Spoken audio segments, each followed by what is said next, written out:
ایک دور दराज गांवों का किस्सा है जिसका नाम था सच का गांवो।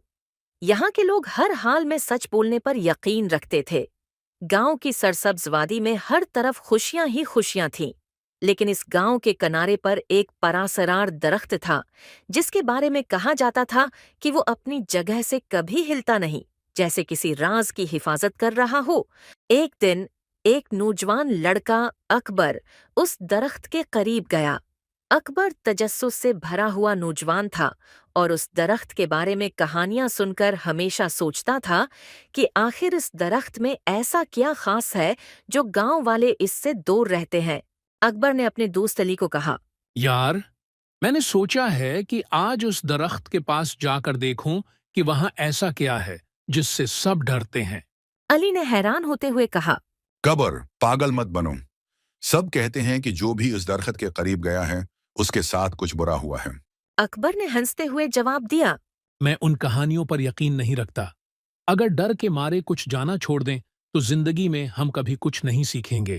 रात का वक्त था और पूरा गांव सो रहा था। अकबर चुपके से दरख्त की तरफ बढ़ा।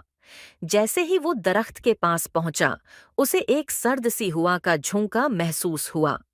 दरख्त के नीचे एक अजीब सी चमकती हुई चीज थी, जैसे कोई जीउर जमीन पर गिरा हुआ हो। अकबर ने जल्दी से इस चमकती चीज को उठा लिया। ये एक छोटा सा तावीज था जिस पर कुछ लिखा हुआ था, लेकिन लिखाई को समझना मुश्किल था। इसी वक्त एक बूढ़े आदमी की आवाज सुनाई दी। यहाँ क्या कर रहे हो लड़के? अकबर ने पीछे मुड़कर देखा तो वहां कोई नहीं था। उसने सोचा शायद वहम हो रहा है और तेजी से घर की तरफ चल दिया। अगली सुबह अकबर ने तावीज को गांव के एक बुजुर्ग हकीम दीन के पास लेकर जाने का सोचा। हकीम दीन गांव के सबसे दानिशमंद और तजर्बाकार शख्स थे। हकीम दीन ने तावीज को देखते ही चेहरा संजीदा कर लिया और कहा, अकबर, ये तावीज़ आम चीज़ नहीं है, इसमें कोई बड़ा राज छिपा हुआ है, लेकिन मैं तुम्हें मशूरा दूंगा कि इससे दूर रहो। अकबर को ऐसा लगा जैसे किसी ने उसकी तजस्सुस की आग पर पानी डाल दिया हो।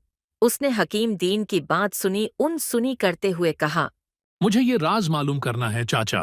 रात को अकबर ने ख्वाब में एक पुराना महल देखा जो गांव से काफी दूर था। उसे लगा कि शायद इस तावीज का ताल्लुक इस महल से है। अगली सुबह अकबर ने अपनी बहन ज़ैनब को भी उस ख्वाब के बारे में बताया। ज़ैनब ने फिक्रमंद होते हुए कहा, अकबर, ये कोई आम बात नहीं। ख्वाब और तावीज का ताल्लुक होना अजीब बात है। तुम्हें मेहतात रहना चाहिए। अकबर ने उसे यकीन दिलाया। फिक्र मत करो, कुछ नहीं होगा। मैं कल ही महल की तरफ जाऊंगा। अगले दिन अकबर अकेला ही महल की तरफ रवाना हो गया। जब वो महल पहुंचा तो उसके सामने एक बड़ा दरवाजा था जो बरसों से बंद लग रहा था। उसने जैसे ही दरवाजे को हाथ लगाया, दरवाजा आहिस्ता से खुल गया। महल के अंदर कदम रखते ही अकबर को एक अजीब सी खामोशी ने घेर लिया। उसने दीवारों पर पुराने नक़ूश देखे और फर्श पर मुख्तलिफ तावीज़ और तस्वीरें बिखरी हुई देखें। उन चीज़ों को देखकर अकबर को ऐसा लगा कि जैसे ये महल किसी की जिंदगी का राज हो। अचानक उसे महसूस हुआ कि कोई उसके पीछे खड़ा है। उसने मड़कर देखा तो एक बूढ़ा शख्स जो काफी कमजोर लग रहा था उसकी तरफ देख रहा था। बूढ़े ने आहिस्ता से कहा, यहाँ क्यों आए हो बेटा? ये जगह तुम्हारे लिए नहीं है। अकबर ने कहा, मुझे सच का पता लगाना है। बूढ़े ने एक लंबी सांस ली और बोला, ये महल किसी जमाने में मेरे वालिद का था।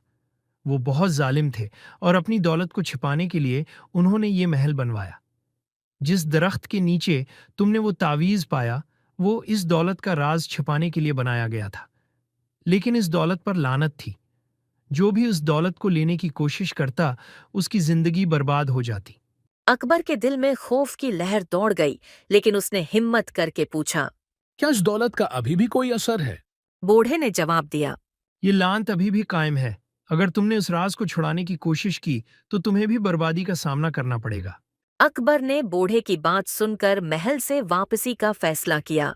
जैसे ही वो दरवाजे से बाहर निकला, उसके कानों में बूढ़े की आखिरी बात गूंजी, सच जानने का शौक तुम्हें बर्बादी की तरफ ले जा सकता है, इसलिए बाज औकात बेहतर है कि कुछ राज राज ही रहें। اکبر واپس گاؤں پہنچا اور تعویذ کو درخت کے نیچے اسی جگہ رکھ دیا جہاں سے اس نے اٹھایا تھا۔ اس نے عہد کیا کہ وہ کبھی اس راز کو دوبارہ کھوجنے کی کوشش نہیں کرے گا۔ اس کہانی کا سبق یہ ہے کہ بعض اوقات تجسس انسان کو خطرے میں ڈال سکتا ہے۔ کچھ باتیں اور راز وقت کے ساتھ بھول جانے کے لیے ہوتے ہیں،